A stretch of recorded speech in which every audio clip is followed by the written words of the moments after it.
Embun es kembali muncul di Dieng, Kabupaten Banjarnegara hingga -6 derajat Celcius.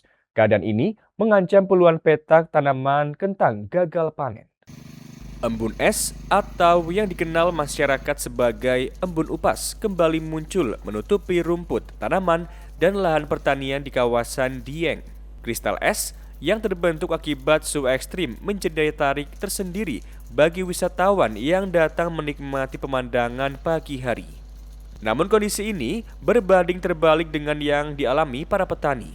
Tanaman kentang berusia sekitar 50 hari layu mengering hingga mati akibat paparan suhu dingin ekstrim.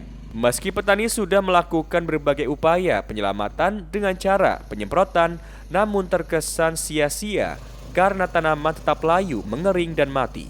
Akibat fenomena ini, petani diperkirakan mengalami kerugian mencapai puluhan juta rupiah.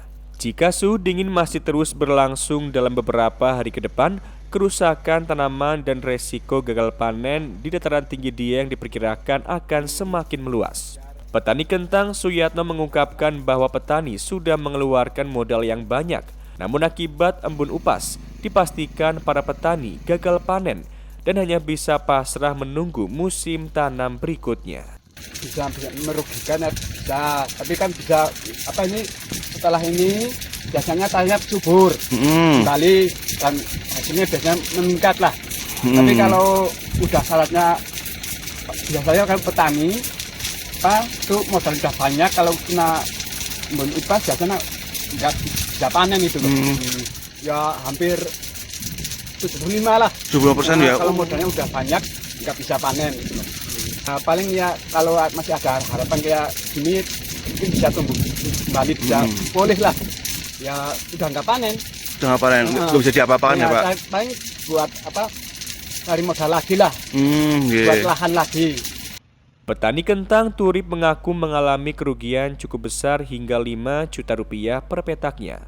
Terlebih, ancaman embun upas diperkirakan masih akan terus berlangsung hingga bulan Agustus, sehingga ancaman kerusakan tanaman potensial semakin parah. Rugi nggih. Ruginya berapa? Banyak ini nek, sepetak ini ya 5 jutaan ya. Sudah banyak. Ya kade ini bisa lumbati bisa aja ya lumat nek boten saged. Ini ampun bisa. Agustus ya, bulan Agustus habis. Biasanya ya nek tentang bayi nanam itu ya udah total. Meski biasanya usai fenomena embun es nantinya berlalu, tanah akan menjadi subur dan hasil panen berikutnya meningkat. Namun, kerugian yang dialami petani saat ini sangat terasa berat bagi mereka. Dari Banjarnegara, Darno, Satelit TV mewartakan.